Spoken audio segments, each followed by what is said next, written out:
Of being joined by Chairman August Pfluger of the Republican Study Committee. Chairman, talk to me a little bit about what it has taken to get to this point.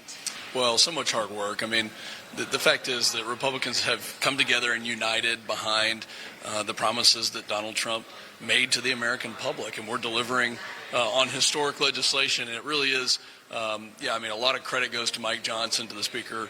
So many meetings, that the variety of chairmen who had a hand in this, whether it was the Tax Committee, Jason Smith, or Brett Guthrie. But the key here is that we came together because we know that we need to get America on a different path, on a different course, and undo just the last 4 years.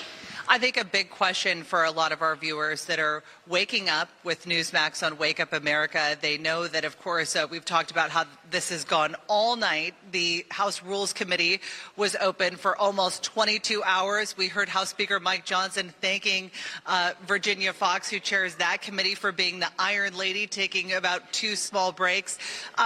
How is everybody feeling right now after being up the entire night? I mean, are we on adrenaline at this point? Well, absolutely, and you're right. Virginia Foxx does deserve a lot of credit, and so many others. We had 26.5-hour markups last week on energy and commerce. Everybody's just, we're riding on a wave of enthusiasm and momentum for the country. Talk to me a little bit about what this bill does. It's historic. First and foremost, it unleashes the economy. It extends the tax cuts that President Trump had in 2017.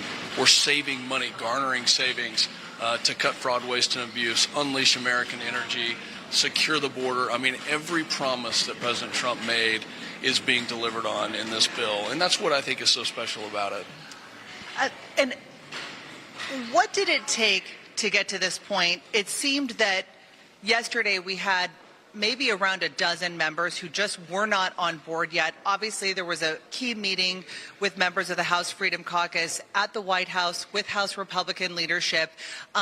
What happened? What were the changes made to this legislation that helped it push it across the finish line and get some of these members on board?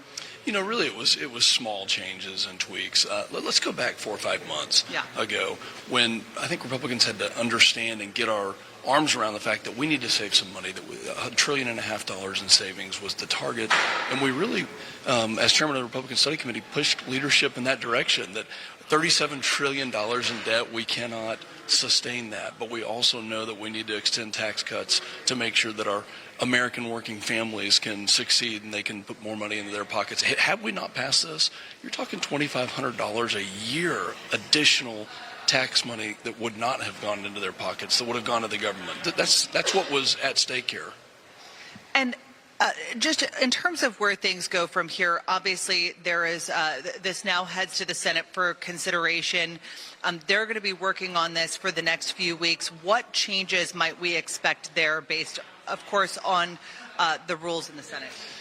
Look, certainly they're going to want to do some changes, but I think the important thing for the Senate is look how hard we've worked on this. It's not just 5 months. It's been over a year that we've been crafting this bill, and I would urge them to really make minor changes, that the spirit of this bill needs to stay intact, because we have worked hard. We have threaded a very narrow window here to get this done with all the different factions of the Republican conference. So it's important that we keep the spirit of this bill intact. What's your feeling right now toward your Democratic colleagues? We heard, of course, an extended debate from the House Democratic Minority Leader Hakeem Jeffries railing against this legislation. Talk to us a little bit about your reaction, about some of the comments on the floor this evening, and, of course, what Democrats have said about this bill. Well, so many falsehoods being discussed about this bill, and whether it's changes to Medicare, which is false, or changes to Social Security, which is false, we're sticking to the facts. We're sticking to what this bill actually does. So it is hard to listen to that, but I think once American families see that we are securing the border, that we're putting money into the personnel, the Border Patrol, and those that are keeping our country safe and adjusting our military. Why didn't they talk about that? Why didn't they talk about the additional funds to secure this country?